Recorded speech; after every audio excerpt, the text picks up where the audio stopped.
पूर्वी वॉशिंगटन की पहाड़ियों में छिपा एक और रहस्य बार बार सामने आ रहा है।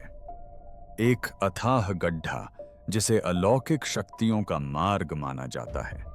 कोमा फॉरेस्ट की डेनिस व्हिटेकर इस गड्ढे की खोज में पूर्व की ओर निकल पड़ी हैं। 1997 में एक व्यक्ति ने देर रात के रेडियो शो में एक अविश्वसनीय कहानी सुनाई। वॉशिंगटन स्थित उसकी संपत्ति पर एक अथाह गड्ढा था जो ध्वनि को भी निगल जाता था। एक अजीबोगरीब कहानी के रूप में शुरू हुई यह घटना इंटरनेट पर सनसनी बन गई, जिसके चलते सरकारी लीपापोती खोज अभियान और गहराई में मौजूद किसी ऐसी चीज के फुटेज सामने आए जिसका अस्तित्व होना असंभव था। मुझे आश्चर्य होता है कि क्या यह सरकारी संपत्ति है, क्योंकि अगर यह खदान की सुरंग है तो क्या कोई अपनी संपत्ति पर खदान की सुरंग का मालिक हो सकता है। उन रिकॉर्डिंग ने इस कहानी को देखने का नजरिया हमेशा के लिए बदल दिया।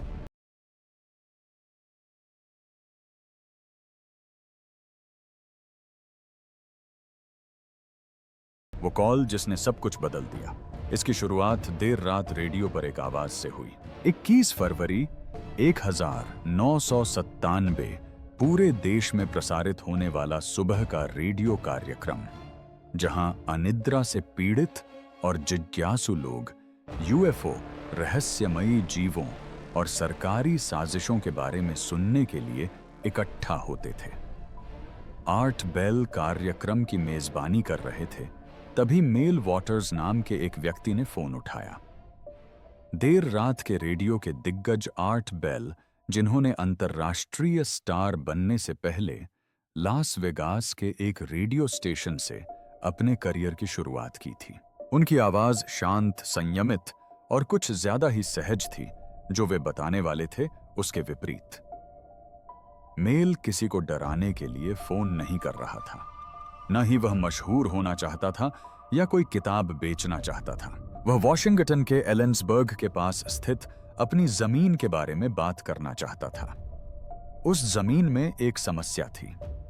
उसकी जमीन पर एक गड्ढा था। यह कोई सामान्य गड्ढा नहीं था, न ही कोई धंसने वाला गड्ढा और न ही कोई पुरानी खदान की सुरंग। यह कई मायनों में अलग से अलग था, जिसकी व्याख्या करना असंभव था।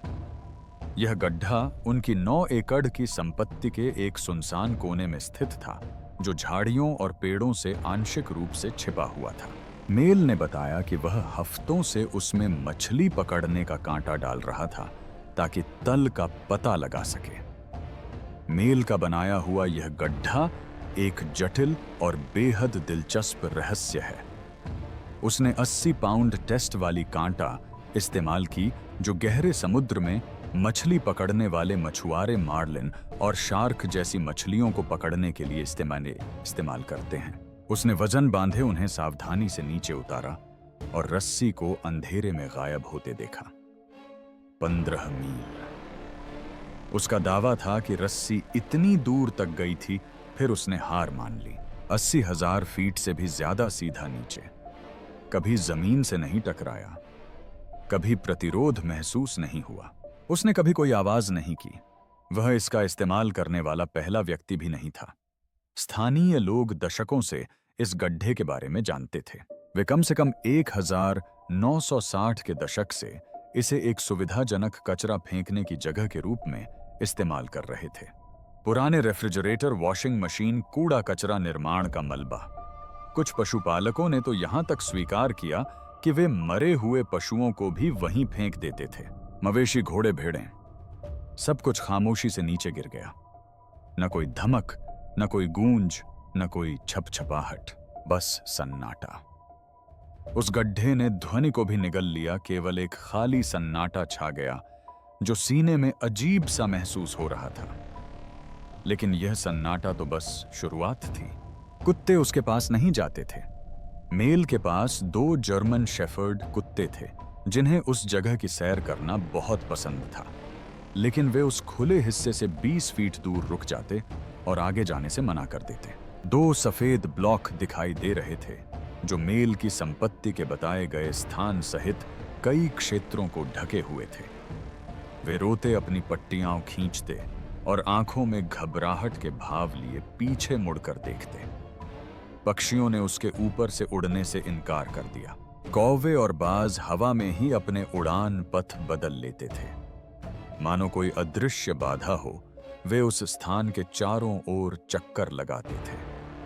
उस खुले स्थान के आसपास की हवा भी अलग सी महसूस होती थी, घना सघन, मानो गीले कपड़े से सांस लेने की कोशिश कर रहे हों।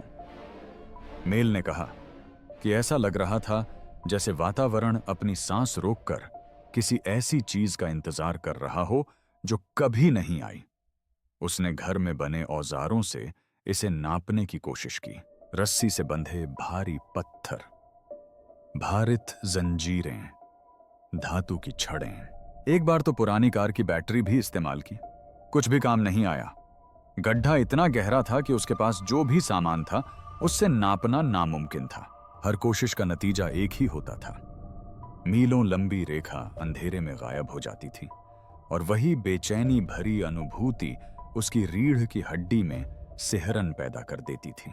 ऐसा लग रहा था मानो नीचे कोई उसे काम करते हुए देख रहा हो। इलाके में रहने वाले मूल अमेरिकी समूह पीढ़ियों से इस जगह के बारे में जानते थे। याकामा जनजाति के लोगों ने इस भूमि के नाम रखे थे। सर्दियों में आग के चारों ओर बैठकर सुनाई जाने वाली कहानियों के माध्यम से चेतावनियां दी जाती थीं। उनका कहना था कि जमीन शापित है, लेकिन उस तरह से नहीं जिस तरह से हॉलीवुड फिल्मों में शापों को दिखाया जाता है। यह भूतों से प्रेतबाधित या राक्षसों से आवारा नहीं था। यह एक मूलभूत रूप से गलत था, एक ऐसी गलती जो लोक कथाओं या अंधविश्वास से कहीं अधिक गहरी थी। उस छेद का अस्तित्व ही नहीं होना चाहिए था। उनकी कहानियों के अनुसार वह एक द्वार था, एक ऐसी जगह की दहलीज जहां मनुष्यों का जाना असंभव था, एक ऐसी जगह जहां प्राकृतिक व्यवस्था भंग हो गई थी, जहां वास्तविकता ही इस कदर विकृत हो गई थी कि बड़े बुजुर्ग दबी आवाज में बोलने को मजबूर हो गए थे और बच्चों को वहां से दूर रहने की चेतावनी देने लगे थे। फिर कॉल खत्म हो गई। मेल ने आर्ट बेल को धन्यवाद दिया और फोन काट दिया। लेकिन सालों बाद किसी ने उन निर्देशांकों को खोज निकाला और दुनिया को पता चला कि मेल ने जो देखा था उसके बारे में वह झूठ नहीं बोल रहा था।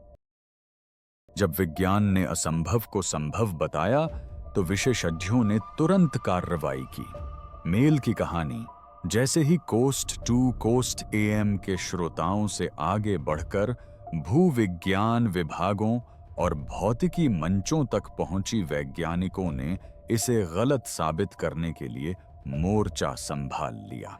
उनका संदेश एक मत था, उस तरह का छेद हो ही नहीं सकता। भौतिकी के नियम इसकी अनुमति नहीं देते।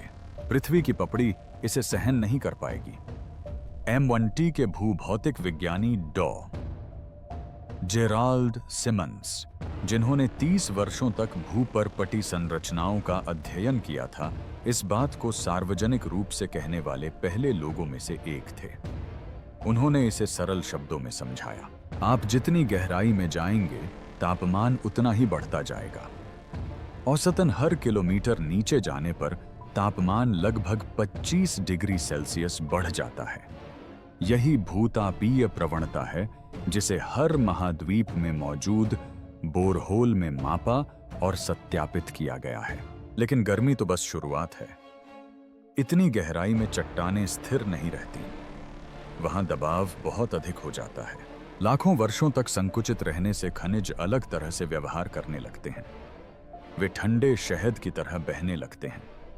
वे विकृत हो जाते हैं। वे किसी भी प्रकार के गड्ढे को बनने से रोक देते हैं। 15 मील तक सीधा नीचे की ओर फैला एक प्राकृतिक गड्ढा कुछ ही घंटों में अपने भार से ढह जाएगा। यदि हम रूस में स्थित कोला सुपर डीप बोरहोल को देखें तो यह मनुष्यों द्वारा खोदा गया अब तक का सबसे गहरा गड्ढा है। सोवियत वैज्ञानिकों ने 1970 में कोला प्रायद्वीप पर उस परियोजना की शुरुआत की थी। उन्होंने 24 वर्षों तक 24 घंटे शिफ्ट में काम किया, जिसमें उन्होंने उपलब्ध सबसे उन्नत ड्रिलिंग तकनीक का इस्तेमाल किया, लेकिन वे कभी भी अपने लक्ष्य तक नहीं पहुंच पाए। 7.6 मील की गहराई पर उन्हें रुकना पड़ा। उस गहराई पर तापमान 180 डिग्री सेल्सियस तक पहुंच गया था। उनके ड्रिल बिट्स इसे सहन नहीं कर पा रहे थे।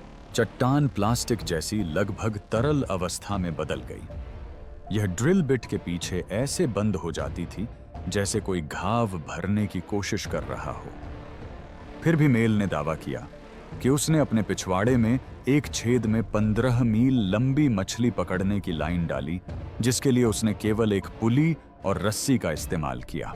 कोई औद्योगिक ड्रिल नहीं, कोई शीतलन प्रणाली नहीं, कोई इंजीनियरिंग टीम नहीं, बस एक छोटा सा गड्ढा जो किसी तरह मानव जाति की अब तक की सबसे बड़ी ड्रिलिंग उपलब्धि से दुगुना गहरा हो गया।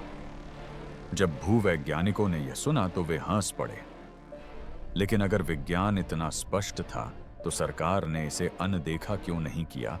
यहीं से कहानी विज्ञान से हटकर चुप्पी की ओर मुड़ जाती है। मेल ने बताया कि रेडियो पर उनकी पहली उपस्थिति के कुछ ही हफ्तों के भीतर हालात बदल गए। उनकी संपत्ति की ओर जाने वाली कच्ची सड़क पर बिना नंबर प्लेट वाली गाड़ियां दिखने लगीं। सरकारी नंबर प्लेट वाली सफेद सेडान गाड़ियां उनके घर के पास आकर धीमी हो जातीं, कुछ देर रुकतीं और फिर आगे बढ़ जातीं। उसे ऐसी जगहों पर ताजे टायरों के निशान मिलते थे जहां किसी को भी गाड़ी नहीं चलानी चाहिए थी। गड्ढे के पास नरम मिट्टी में भारी जूतों के निशान दबे हुए थे। फिर मार्च 1997 के अंत में एक दोपहर वह शहर से घर लौटा तो उसने पाया कि उसकी जमीन पूरी तरह से सील कर दी गई थी। पहुंच मार्ग पर नारंगी रंग के शंखु लगे हुए थे। लकड़ी के तख्तों से बनी संरचनाएं उसके घर के प्रवेश द्वार को अवरुद्ध कर रही थीं। पीले रंग के खतरनाक पदार्थ से प्रभावित करने वाले सूट पहने हुए लोग क्लिपबोर्ड और ऐसे उपकरण लिए हुए चारों ओर गश्त कर रहे थे जिन्हें वह पहचान नहीं पा रहा था। जब मेल ने अपनी ही संपत्ति में प्रवेश करने की कोशिश की तो गहरे रंग के सूट पहने दो व्यक्तियों ने उसे रोक लिया। वे विनम्र थे लेकिन दृढ़ थे। उन्होंने बताया कि पास ही में एक विमान दुर्घटना हुई है, संदूषण की आशंका है, सुरक्षा कारणों से प्रवेश प्रतिबंधित है, लेकिन मेल को मलबा नहीं दिखा। कोई आपातकालीन वाहन नहीं, कोई समाचार हेलीकॉप्टर नहीं, बस बैज पहने हुए लोग उसे दूर रहने के लिए कह रहे थे। फिर प्रस्ताव आया, चुपचाप सालाना $25,000 दिए जाएंगे, बशर्ते वह देश छोड़कर चला जाए और उस गड्ढे के बारे में फिर कभी बात न करे। उन्होंने साफ कह दिया था। अगर उसने इनकार किया तो उन्होंने उसकी संपत्ति पर अवैध मेथम्फेटामाइन लैब के सबूत ढूंढ लिए थे। ऐसे आरोपों के चलते उसे 20 साल की जेल हो सकती थी। यह चुनाव असल में कोई चुनाव था ही नहीं। मेल ने सौदा स्वीकार कर लिया। वह ऑस्ट्रेलिया के लिए रवाना हो गया। कोई मुकदमा नहीं, कोई सुर्खियां नहीं, बस गायब हो गए। लेकिन अनुपस्थिति रहस्यों को और भी गहरा कर देती है। और जब मेल कई वर्षों बाद लौटा तो वह अपने साथ पहले से कहीं अधिक भयावह कहानियां लेकर आया। वह आदमी जो गलत रास्ते पर लौट आया था। ऑस्ट्रेलिया में गुमशुदा होने के 5 साल बाद मेल वॉटर्स ने फिर से कोस्ट टू कोस्ट AM पर फोन किया। वही शो, वही होस्ट। लेकिन जैसे ही उन्होंने बोलना शुरू किया, श्रोताओं को पता चल गया कि कुछ बदल गया है। उनकी आवाज सपाट और धीमी लग रही थी, जैसे कोई बिना पूरी तरह समझे स्क्रिप्ट पढ़ रहा हो। आर्ट बेल ने इसे तुरंत भांप लिया। उन्होंने मेल से ऑस्ट्रेलिया में बिताए समय के बारे में कुछ सरल सवाल पूछे। वह किस शहर में रहता था, वह क्या काम करता था। मेल के जवाब अस्पष्ट थे, विरोधाभासी थे। उसने कहा पर्थ, फिर सिडनी, फिर उन्होंने खुद को सुधारते हुए ब्रिस्बेन कहा। उन्होंने निर्माण कार्य में काम करने का जिक्र किया, फिर उन्होंने इसे परामर्श में बदल दिया, फिर अचानक बोलना बंद कर दिया। उन्होंने कहा कि उनकी याददाश्त में कुछ कमी है। छोटी मोटी बातें नहीं थीं। पूरे महीने उसकी याददाश्त से गायब थे। उसे अपने बटुए में उन रेस्तराओं की रसीदें मिलती थीं जहां जाने की उसे याद ही नहीं थी। उसके कैमरे में ऐसी तस्वीरें थीं जिनमें वह उन जगहों पर दिख रहा था जहां होने की उसे कोई याद नहीं थी। एक बार वह डार्विन के एक होटल के कमरे में जागा जो मेलबर्न में उसके सोने की जगह से 2000 मील से भी अधिक दूर था, और उसे यह भी नहीं पता था कि वह वहां कैसे पहुंचा। शारीरिक परिवर्तन और भी गंभीर थे। उसके धड़ पर अजीबोगरीब निशान थे, पतली पतली सर्जिकल रेखाएं जो पहले नहीं थीं। एक निशान उसकी छाती से लेकर नाभि तक जाता था, सटीक और पेशेवर। एक अन्य व्यक्ति ने उसकी पसलियों पर रेखा खींची। उसे किसी भी सर्जरी की कोई याद नहीं थी। अस्पताल के कोई रिकॉर्ड नहीं मिले, डिस्चार्ज पेपर भी नहीं मिले। जब उन्होंने ऑस्ट्रेलियाई डॉक्टरों से उनकी जांच करने को कहा तो उन्होंने अटकलें लगाने से इनकार कर दिया। एक डॉक्टर ने दबे स्वर में सुझाव दिया कि वह सवाल पूछना बंद कर दे। वहां इंजेक्शन के निशान भी थे। उसकी बाहों और पैरों पर छोटे छोटे गोलाकार निशान थे जो एक पैटर्न बनाते थे। लगभग ज्यामितीय आकृतियां थीं। मेल ने उनमें से 17 की गिनती की। उसने विषाक्त पदार्थों, भारी धातुओं और स्मृति हानि का कारण बताने वाली किसी भी चीज के लिए उनकी जांच करवाई। जांच के नतीजे निर्णायक नहीं रहे, लेकिन एक लैब तकनीशियन ने नाम न छापने की शर्त पर बताया कि ऊतक के नमूनों में कोशिकाओं को नुकसान के लक्षण दिखे जो उच्च तीव्रता वाले विद्युत चुंबकीय क्षेत्रों के बार बार संपर्क में आने के कारण हुए थे। उन्होंने बताया कि वे सुबह बेहोशी की हालत में उठे और उनकी बांह में आईवी के निशान थे। उसके शरीर पर पट्टियां बंधी थीं जिन्हें उसने कभी लगाया नहीं था। एक बार जब उसे होश आया तो वह एक बिना खिड़की वाले कमरे में कुर्सी से बंधा हुआ था जहां तेज रोशनी थी। हालांकि उसे याद नहीं कि वहां क्या हुआ था और यह कितने समय तक चला। इसके बाद उसे याद नहीं कि वह अपने अपार्टमेंट में वापस आ गया था और 3 दिन का कोई हिसाब नहीं था। पर्थ में जिन दोस्तों को वह जानता था उन्होंने उसके फोन उठाना बंद कर दिया। जब वह उनके पते पर गया तो उसे खाली अपार्टमेंट या ऐसे नए किराएदार मिले जिन्होंने उनके बारे में कभी सुना ही नहीं था। जिन नौकरियों में उसने काम किया था उनके रोजगार रिकॉर्ड कंपनी के डेटाबेस से गायब हो गए थे। ऐसा लग रहा था मानो उसके अस्तित्व के टुकड़े योजनाबद्ध तरीके से मिटा दिए गए हों। लेकिन वह अब भी अपनी कही बातों पर यकीन रखता था। वह अब भी यही मानता था कि सब कुछ वास्तविक है। और अब उसने कहा एक दूसरा भी था। इस बार नेवादा में टाउनापा के पास रेगिस्तान में गहराई में छिपा हुआ, पहले वाले से भी कहीं अधिक कड़ी सुरक्षा में। मेल ने दावा किया कि उसे वहां ले जाया गया था, हालांकि बलपूर्वक या दबाव डालकर उसे ठीक से याद नहीं था। उन्होंने फोन पर पूरी जानकारी नहीं दी, लेकिन उन्होंने कुछ ऐसी बातों का संकेत दिया जो साधारण भूविज्ञान से कहीं आगे थीं। उन्होंने नेवादा होल से मिली उन वस्तुओं के बारे में बात की जिनका वर्तमान इतिहास के अनुसार अस्तित्व नहीं होना चाहिए, ऐसी संरचनाओं के बारे में जो ज्ञात सभ्यता से हजारों साल पहले की थीं, ऐसी सामग्रियों के बारे में जो आवर्त सारणी के किसी भी तत्व से मेल नहीं खाती थीं, और कुछ जीवित चीज के बारे में। उन्होंने भूमिगत सुविधाओं में किए गए प्रयोगों और गहराई में मिली हर चीज पर किए गए परीक्षणों का वर्णन किया। वह संभल कर बोल रहा था, शब्दों का चुनाव ऐसे कर रहा था जैसे कोई बारूदी सुरंगों से भरे मैदान में चल रहा हो। संदेश स्पष्ट था। उस दूसरे गड्ढे में जो भी था वह सिर्फ गहरा नहीं था, यह खतरनाक था और इसे इसकी जानकारी थी। कॉल समाप्त होने से पहले उसने एक और बात कही।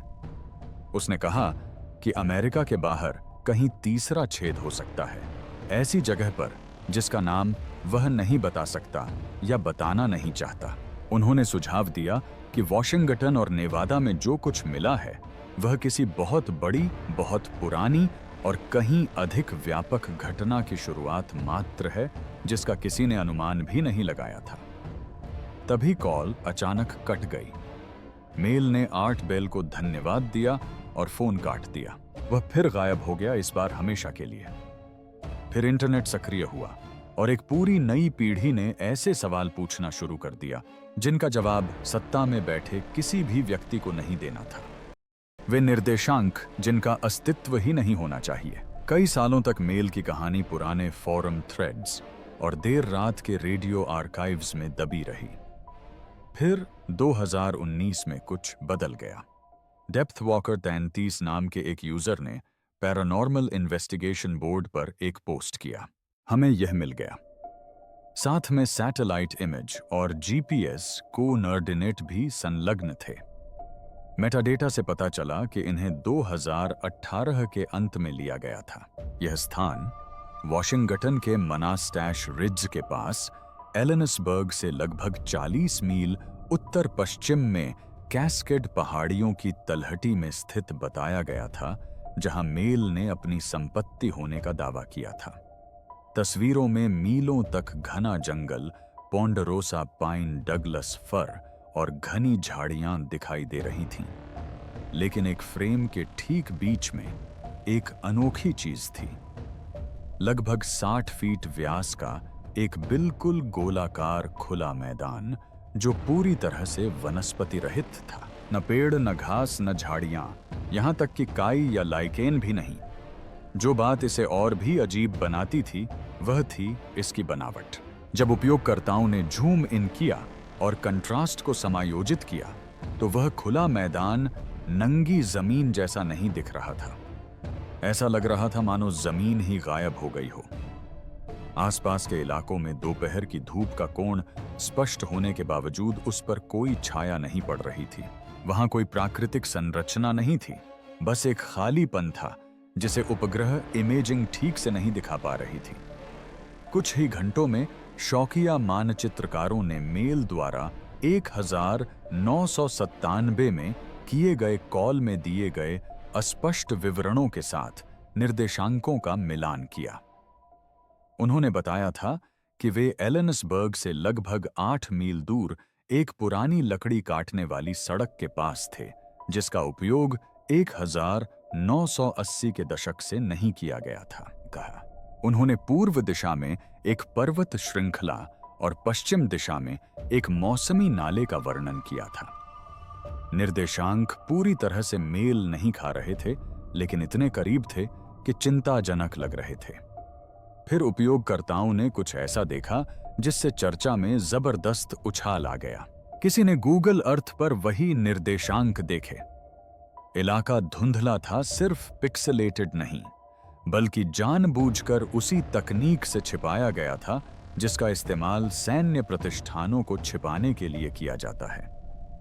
2016 में ऐसा नहीं था। यह सेंसरशिप हाल ही में लागू हुई थी, जो 2017 और 2019 के बीच किसी समय हुई थी।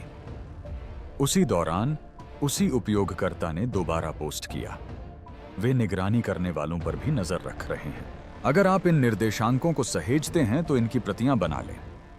उन्होंने इन्हें एक बार मिटाने की कोशिश की थी, उसके बाद खाता बंद हो गया। अब कोई पोस्ट नहीं। जब मॉडरेटरों ने संपर्क करने की कोशिश की तो खाता डिलीट दिखाया गया। डर और संदेह तेजी से फैल गया। उपयोगकर्ताओं ने अजीबोगरीब घटनाओं की रिपोर्ट करना शुरू कर दिया। एक व्यक्ति ने दावा किया कि सैटेलाइट इमेज डाउनलोड करने के बाद उनका आईपी एड्रेस लॉग किया गया और चिह्नित किया गया। दूसरे ने बताया कि उन्हें एक अज्ञात नंबर से फोन आया जिसमें दूसरी तरफ से सिर्फ सांस लेने की आवाज सुनाई दी। एक छोटे से यूट्यूब चैनल ने तस्वीरों का विश्लेषण किया था, लेकिन पहले कोई स्ट्राइक न होने के बावजूद सामुदायिक दिशा निर्देशों का उल्लंघन करने के कारण उसका पूरा खाता बंद कर दिया गया। हालांकि निर्देशांक सुरक्षित रहे और दर्जनों प्लेटफार्मों पर कॉपी और साझा किए गए। टिकटॉक उपयोगकर्ताओं ने धुंध भरे जंगलों के दृश्यों पर नाटकीय वर्णन के साथ वीडियो बनाना शुरू कर दिया। कुछ लोगों ने सामान पैक करते हुए खुद को दिखाया और दावा किया कि वे उसे ढूंढने जा रहे हैं। उनमें से अधिकांश ने बाद में कोई वीडियो पोस्ट नहीं किया। फिर एक्सपीडिशन रिपोर्ट्स आईं जो एक सर्वाइवलिस्ट फोरम पर पोस्ट की गई थीं, जिनमें 2020 की गर्मियों में उस इलाके तक पहुंचने का वर्णन किया गया था। User call sign on Raven ने बताया कि उनके जीपीएस ने निर्देशांकों से आधा मील के भीतर ही खराबी दिखाना शुरू कर दिया। डिवाइस उनकी लोकेशन को अनियमित रूप से दिखा रहा था। कभी उन्हें कई मील दूर दिखा देता था, फिर वापस सही लोकेशन पर आ जाता था। कंपास की रीडिंग धीरे धीरे गोल गोल घूम रही थी। उन्होंने उन जगहों पर भारी वाहनों के टायरों के निशान मिलने का वर्णन किया जहां किसी भी नक्शे पर सड़कें मौजूद नहीं थीं। ताजे निशानों पर बने ट्रेड पैटर्न से सैन्य श्रेणी के वाहनों का संकेत मिलता है। उन्हें सर्वेक्षण चिन्ह भी मिले जो जमीन में गाढ़े गए खंभों से बंधे छोटे नारंगी झंडे थे, जिनसे केंचिन एक घेरा बना हुआ था। जब उन्होंने निर्धारित रेखा पार करने की कोशिश की तो उनके समूह का एक सदस्य गंभीर चक्कर और मतली के कारण बेहोश हो गया। वे पीछे हट गए। एक अन्य रिपोर्ट ड्रोन ऑपरेटर से मिली जिसने 2021 की शुरुआत में उस क्षेत्र के ऊपर उपकरण उड़ाए थे। ड्रोन पेड़ों की सीमा रेखा से लगभग 200 फीट आगे निकल गया, तभी उसका सिग्नल पूरी तरह से कट गया। घंटों बाद जब उसे मैन्युअल रूप से बरामद किया गया तो एसडी कार्ड पूरी तरह से खाली था। दूषित नहीं, बल्कि पूरी तरह से फॉर्मेट किया हुआ था, मानो किसी ने उसे दूर से एक्सेस किया हो। सबसे विस्तृत विवरण सारा चेन नामक एक पूर्व भूविज्ञान छात्रा ने 2021 के अंत में पोस्ट किया था। वह और उसके 3 दोस्त EMF detector, ground penetrating radar और रेडिएशन सेंसर से लैस होकर उस इलाके में पैदल गए थे। उन्हें वह छेद तो नहीं मिला, लेकिन कुछ और ही मिल गया। निर्देशांकों से लगभग 1 मील दूर उन्हें वनस्पतियों के पीछे छिपी हुई एक चेन लिंक बाड़ मिली। यह नया था, धातु अभी भी बिना जंग लगे चमकदार थी। इसके आगे उन्हें साफ रास्ते और जमीन से निकलते हुए वेंटिलेशन शाफ्ट जैसे कुछ दिखाई दिए जो छलावरण जाल से ढके हुए थे। उनके ईएमएफ डिटेक्टर खराब हो गए और ऐसी रीडिंग दर्ज करने लगे जिनसे पता चलता था कि जमीन के नीचे शक्तिशाली विद्युत उपकरण चल रहे हैं।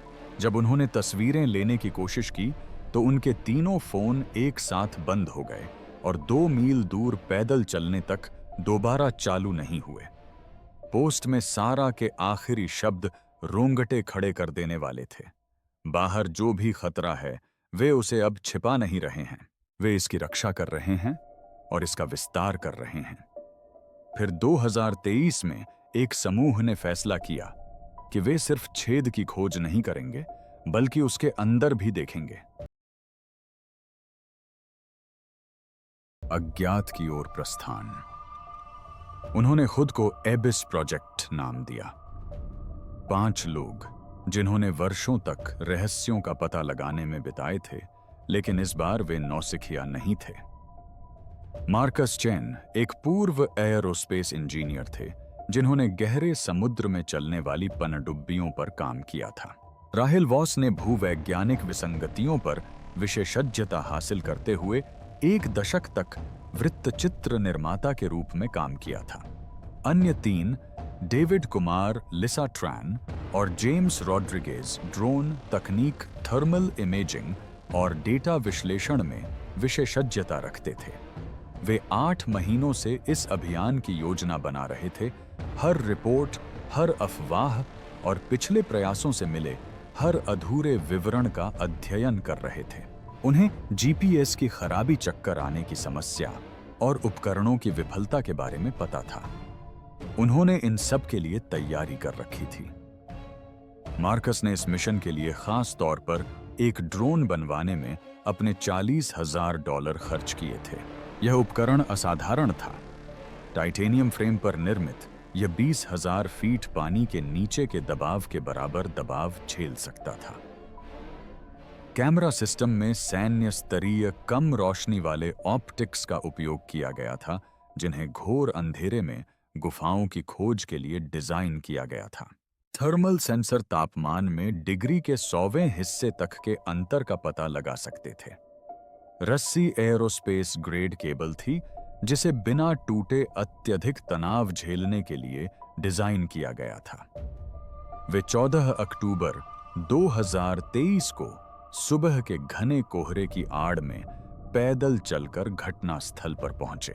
वे उत्तर दिशा से आए थे, दक्षिणी मार्ग से बचते हुए, जहां सारा चेन ने बाढ़ और वेंटिलेशन शाफ्ट के बारे में सूचना दी थी। उन्हें किसी ने नहीं रोका। कोई काली एसयूवी भी नहीं दिखी। वहां रेडियो लिए कोई आदमी नहीं था। बस सन्नाटा और चीड़ की खुशबू से भरी हवा का सन्नाटा। उन्हें वह खुला मैदान ठीक उसी जगह मिला जहां निर्देशांकों ने संकेत दिया था। डेविड ने बाद में इसे भूवैज्ञानिक रूप से असंभव बताया। जमीन अचानक रुक गई थी, न तो टूटी फूटी थी और न ही उसका कटाव हुआ था, बल्कि वह एक पूर्ण वृत्त में समाप्त हो गई थी। गड्ढा केंद्र में था जिसका व्यास लगभग 4 फीट था और उसके चारों ओर प्राचीन और जानबूझकर रखे गए प्रतीत होने वाले पत्थर लगे थे। उन्होंने सुबह होते ही तैयारी शुरू कर दी। लीसा ने विकिरण डिटेक्टरों और ईएमएफ सेंसरों की मदद से एक घेरा बनाया। राहेल ने कई कोणों से रिकॉर्डिंग करने के लिए 3 कैमरे लगाए। मार्कस और जेम्स ने विंच सिस्टम को असेंबल किया, हर कनेक्शन को 3 बार चेक किया। कोई लाइव स्ट्रीम नहीं, कोई सोशल मीडिया नहीं। अगर कुछ गड़बड़ हो जाती तो वे फुटेज को सुरक्षित रखना चाहते थे। ड्रोन सुबह 6:47 बजे नीचे उतरा। रस्सी के खुलने के साथ ही विंच मोटर की आवाज लगातार आती रही। ड्रोन की रोशनी धीरे धीरे कम होती गई, फिर पूरी तरह गायब हो गई। मार्कस ने एक मजबूत टैबलेट पर पानी के बहाव पर नजर रखी। पहले 150 फीट तक सब कुछ सामान्य लग रहा था। चिकनी पत्थर की दीवारें थोड़ी नम, जो किसी प्राकृतिक जलप्रपात में अपेक्षित स्थिति के अनुरूप थीं। फिर दीवारों की बनावट बदल गई। 200 फीट की दूरी पर वे लगभग कांच जैसी हो गईं। ड्रोन की रोशनी को इस तरह से प्रतिबिंबित कर रही थीं, जो अजीब लग रहा था। प्रतिबिंब सीधे वापस नहीं आ रहा था, बल्कि अजीब कोणों पर बिखर रहा था, जिससे ऐसी धुंधली छवियां बन रही थीं जिनके कारण गहराई का अंदाजा लगाना असंभव हो गया था। जेम्स ने देखा कि चुंबकीय माप में उतार चढ़ाव शुरू हो गया था। ये छोटे छोटे बदलाव चट्टान में धात्विक निक्षेपों का संकेत दे रहे थे। तापमान में गिरावट 280 फीट की गहराई से शुरू हुई। तापमान में अचानक और तीव्र गिरावट आई, जो 50 फीट से भी कम दूरी में 52 डिग्री फ़ारेनहाइट से गिरकर 12 डिग्री फ़ारेनहाइट हो गया। लीसा के उपकरणों ने हवा की कोई हलचल या हवा का बहाव नहीं दिखाया, जिससे इतनी तेजी से ठंडक का कारण पता चल सके। इतनी गहराई पर हवा को गर्म होना चाहिए था, न कि जमना चाहिए था। 340 फीट की ऊंचाई पर प्रकाश की पहली किरण दिखाई दी। ड्रोन से नहीं, बल्कि नीचे से। एक कोमल जैविक प्रकाशमान चमक, जो एक बार चमकी, फिर अंधेरा छा गया और फिर 7 सेकंड बाद दोबारा चमकी। लयबद्ध सधी हुई, मानो कोई गहरी सांस ले रहा हो। राहेल ने फुसफुसाते हुए पूछा, क्या हम इसे रिकॉर्ड कर रहे हैं? मार्कस ने सिर हिलाया। उसकी नजरें स्क्रीन पर टिकी हुई थीं। वे सब कुछ रिकॉर्ड कर रहे थे। उन्हें अभी तक यह पता नहीं था कि उन्होंने कुछ ऐसा खोज निकाला है जिसके बाद उन्हें पछतावा होगा कि काश उन्होंने कभी देखा ही ना होता। कैमरे ने जो देखा, ड्रोन 620 फीट की ऊंचाई तक पहुंचा। उसके बाद सब कुछ गड़बड़ हो गया।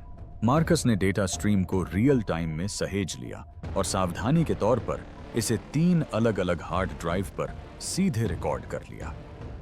जब उन्होंने उसी रात 40 मील दूर अपने मोटल के कमरे में फुटेज की समीक्षा की, तो उन्हें पता चला कि प्रसारण में ऐसी चीजें कैद हो गई थीं जो लाइव फीड में स्पष्ट रूप से नहीं दिखाई दे रही थीं। जैव प्रकाशित स्पंदन यादृच्छिक नहीं थे, जब रोशनी की गति 1/4 कर दी गई तो उसने पैटर्न बनाए ज्यामितीय आकृतियां जो कुछ मिलीसेकंड के लिए दिखाई देने के बाद गायब हो गईं। वृत्तों के भीतर षटभुज एक केंद्रीय बिंदु से निकलती रेखाएं जो लगातार अपनी स्थिति बदलती रहती थीं। प्राचीन प्रतीकों की जानकारी रखने वाली राहेल ने कहा कि ये आकृतियां उन्हें सुमेरियन तारामंडल चार्ट की याद दिलाती हैं, लेकिन उल्टे रूप में, मानो किसी अन्य स्थान के आकाश को दर्शा रही हों। समीक्षा करने पर तापमान में यह असामान्यता और भी विचित्र साबित हुई। सेंसरों ने दिखाया कि तापमान में गिरावट परत दर परत हुई। हर 50 फीट पर तापमान 10 डिग्री और गिर जाता, फिर थोड़ी देर के लिए स्थिर होता और फिर से गिरने लगता। इससे एक दूसरे के ऊपर अलग अलग ऊष्मीय क्षेत्र बन गए जो बुनियादी ऊष्मागतिकी के नियमों का उल्लंघन है। ऊष्मा इस तरह अलग अलग परतों में व्यवस्थित नहीं होती। स्वाभाविक रूप से तो नहीं, लेकिन ध्वनि ने उन्हें सबसे ज्यादा परेशान किया। लाइव लैंडिंग के दौरान उन्हें ड्रोन के इंजन की आवाज और केबल की सरसराहट के अलावा कुछ भी सुनाई नहीं दिया था। माइक्रोफोन ने कुछ और ही रिकॉर्ड किया। डेविड ने ऑडियो ट्रैक को अलग किया और क्रिप्टोग्राफरों द्वारा उपयोग किए जाने वाले स्पेक्ट्रल विश्लेषण सॉफ्टवेयर के माध्यम से उसका विश्लेषण किया। जो सामने आया वह समझ से परे था। कम आवृत्ति वाले कंपन शब्दों जैसे पैटर्न बना रहे थे।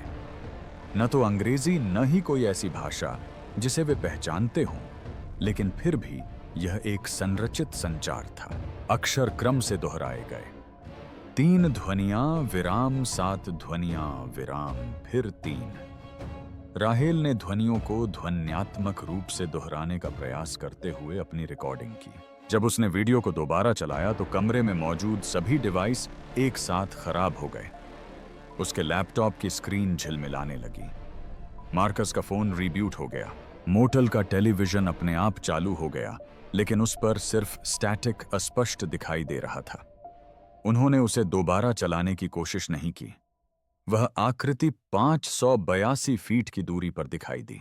मार्कस ने ब्लैकआउट से ठीक पहले के दृश्यों को झूम करके देखा। उन्होंने जो देखा वह समझ से परे था। वह न तो परछाई थी और न ही धुंधलापन। वह एक आकृति थी। निश्चित रूप से एक आकृति दीवार पर सीधी खड़ी थी, मानो गुरुत्वाकर्षण का उस पर कोई असर न हो। लंबी ड्रोन के माप के हिसाब से कम 9 फीट। अविश्वसनीय रूप से पतली, जिसके अंग बहुत लंबे और बहुत सारे जोड़ों वाले प्रतीत होते थे। लेकिन जिस तरह से वह चल रहा था वही उन्हें परेशान कर रहा था। सहज गति नहीं, बल्कि रुक रुक कर हर फ्रेम में थोड़ी थोड़ी अलग स्थिति में दिखाई दे रहा था, मानो वह सामान्य समय से परे मौजूद हो और उनके आयाम में केवल आंशिक रूप से ही दिखाई दे रहा हो। जेम्स ने गहरे अंतरिक्ष दूरबीन फोटोग्राफी के लिए डिजाइन किए गए सॉफ्टवेयर का उपयोग करके छवि को बेहतर बनाया। उस आकृति में बनावट थी, कुछ कुछ त्वचा जैसी, लेकिन क्रिस्टलीय परावर्तक और आंखें भी थीं। कई सेट असममित रूप से व्यवस्थित प्रत्येक ड्रोन की रोशनी को पकड़ रहा था और उसे एक ऐसे स्पेक्ट्रम में वापस परावर्तित कर रहा था जो अस्तित्व में नहीं होना चाहिए था। ऐसे रंग जो रंग नहीं थे, ऐसे रंग जिन्हें समझने की कोशिश में उनके दिमाग में दर्द होने लगा। फीड बंद होने से ठीक पहले आखिरी फ्रेम में आकृति और करीब आ गई थी, बहुत करीब। एक ही फ्रेम में उसने 30 फीट की दूरी तय कर ली थी, पलक झपकते ही। उसकी 2 लंबी भुजाओं में से एक कैमरे की ओर बढ़ी हुई थी और गति के धुंधलेपन में उसकी हथेली पर कुछ दिखाई दे रहा था। ठीक हाथ तो नहीं, लेकिन एक छेद, एक मुंह या कुछ ऐसा ही कुछ जो उसी तरह का काम करता था।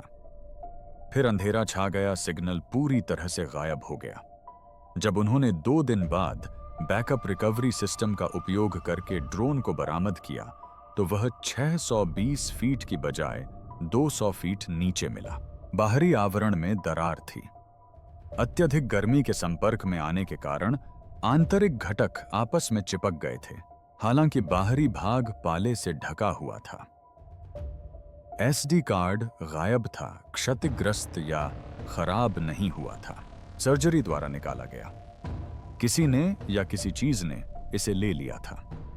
उन्होंने उसी रात अपने बैकअप ड्राइव से फुटेज को एक निजी सर्वर पर अपलोड कर दिया। सुबह तक सब कुछ बदल गया। मिटाए गए रहस्य। वीडियो के सार्वजनिक होने के बाद सब कुछ बदल गया। शोर शराबे और अराजकता से नहीं, बल्कि एक गहरी ठंडी खामोशी से जो अस्वाभाविक सी लग रही थी। इंटरनेट पर तरह तरह के सिद्धांत फैल गए, फिर अचानक थम गए। अभियान दल वही लोग जिन्होंने मेल के गड्ढे में कैमरा डाला और टिमटिमाती परछाई को कैद किया। अथाह गड्ढे अलौकिक शक्तियों तक पहुंचने का मार्ग माने जाते हैं। कोमा 4 की डेनिस वेटेकर उस गड्ढे की तलाश में पूरब की ओर रवाना होती हैं। पूरी तरह से ऑफलाइन हो गया। उनके खाते गायब हो गए, लॉक कर दिए गए, डिलीट कर दिए गए या छोड़ दिए गए। जिन लोगों ने उनसे संपर्क करने की कोशिश की, उन्हें कोई जवाब नहीं मिला। फोन कॉल का कोई जवाब नहीं मिला। मैसेज वापस आ गए। एक दिन वे वहां पहुंच गए। अगले ही पल कुछ नहीं हुआ। वीडियो तो ऑनलाइन रहा, लेकिन उसे शेयर करने वाले स्रोत हटा दिए गए। हालांकि सब कुछ एक साथ नहीं हुआ, एक एक करके चुपचाप हटा दिया गया। होस्टिंग प्लेटफॉर्म से अस्पष्ट कॉपीराइट नोटिस मिले, जबकि कॉपीराइट कभी पंजीकृत ही नहीं हुआ था। लोगों से संपर्क किए जाने के बारे में निजी संदेश प्रसारित किए गए। उन्हें फुटेज हटाने या परिणाम भुगतने की चेतावनी दी गई। सर्वर क्रैश हो गए, ड्राइव फेल हो गए। फोरम के थ्रेड बिना किसी चेतावनी के गायब हो गए। और किसी तरह आधिकारिक तौर पर कोई भी व्यक्ति यह मानने को तैयार नहीं था कि कुछ असामान्य हुआ है। फिर उस जमीन पर प्रतिबंध लगा दिया गया। मैनिस्टैश रिज के पास के इलाके को अचानक बाढ़ लगाकर घेर दिया गया। सैटेलाइट मानचित्रों ने उसे फिर से धुंधला कर दिया। उस क्षेत्र के पास से गुजरने वाले पैदल यात्रियों ने बताया कि वहां काले रंग की एसयूवी गाड़ियां अजीब-ओ-गरीब कोणों पर खड़ी थीं। पेड़ों के बीच बिना नंबर वाली ट्रकें छिपी हुई थीं। रेडियो लिए कुछ अपरिचित लोग परिधि में गश्त कर रहे थे। कोई पार्क रेंजर नहीं, कोई वन सेवा अधिकारी नहीं, कोई सार्वजनिक बयान नहीं। लोगों को सीधे सीधे वापस भेज दिया गया। किसी ने भी इसका कारण नहीं बताया। इस बारे में कोई समाचार भी नहीं बना, कोई प्रेस इंटरव्यू नहीं, कोई कवरेज नहीं। अगर किसी ने सवाल पूछे भी तो उन्होंने दोबारा नहीं पूछे। ऐसा लग रहा था मानो दुनिया ने बिना कुछ कहे ही यह तय कर लिया हो कि उस गड्ढे में जो भी रहता है या जो भी उसके अंदर से देखता है, वह सुर्खियों या सुबह के कार्यक्रमों में जगह पाने लायक नहीं है। वह भूमिगत रहने लायक है, भुला दिया जाने लायक। और बस इसी तरह मेल वॉटर्स फिर गायब हो गए। 2002 में संक्षिप्त रूप से फिर से सामने आने के बाद, जब उन्होंने स्मृति संबंधी कमियों, जख्मों और नेवादा में एक दूसरे गड्ढे के बारे में बात की, तो मेल ने फिर कभी सार्वजनिक रूप से किसी से संपर्क नहीं किया। गायब होने से कुछ समय पहले उन्होंने एक तीसरे गड्ढे का संकेत दिया था, किसी गुप्त स्थान पर, संभवतः संयुक्त राज्य अमेरिका के बाहर। उन्होंने कहा कि वॉशिंगटन और नेवादा में जो कुछ मिला है वह किसी बहुत बड़ी, बहुत पुरानी और किसी के भी अनुमान से कहीं अधिक खतरनाक घटना का मात्र एक हिस्सा है। वह अपना यह विचार पूरा नहीं कर पाया। लोगों ने उसे ढूंढने की कोशिश की, लेकिन कोई रिकॉर्ड नहीं मिला। पासपोर्ट का कोई रिकॉर्ड नहीं, कोई कानूनी दस्तावेज नहीं। संपत्ति के रिकॉर्ड से उसका नाम मिटा दिया गया, ठीक वैसे ही जैसे उसकी पहली गुमशुदगी के बाद किया गया था। उसका घर खाली पड़ा था। उसका कोई सुराग नहीं मिला। कोई नहीं जानता कि वह अपनी मर्जी से गया या मजबूरी से, लेकिन यह निश्चित है कि मेल को हटा दिया गया था, ठीक वीडियो की तरह, ठीक उस जमीन की तरह। खोया नहीं, मिटा दिया गया। शायद यही इस पूरी घटना का मकसद था, न सिर्फ जमीन में बने एक गड्ढे को छुपाना, बल्कि उस गड्ढे के सार को भी छुपाना। फुटेज में टिमटिमाती परछाइयों और तापमान में अचानक आई गिरावट से कहीं अधिक कुछ दिखाया गया। इसने एक विचार को उजागर किया। यह गड्ढा सिर्फ गहरा ही नहीं है, यह सचेत है, यह देखता रहता है, यह प्रतिक्रिया देता है। और अगर यह सच है तो शायद असली सवाल यह नहीं है कि मेल के गड्ढे की तह में क्या है। शायद असली सवाल यह है कि क्या होता है जब वह गड्ढा अब और छिपा नहीं रहना चाहता। यह गड्ढा सिर्फ गहरा ही नहीं है, यह सचेत है, यह देखता रहता है, यह प्रतिक्रिया देता है। और शायद असली सवाल यह है कि अगर इस तरह के और भी छेद खोजे जाने बाकी हों तो क्या होगा। नीचे कमेंट में अपने विचार साझा करें।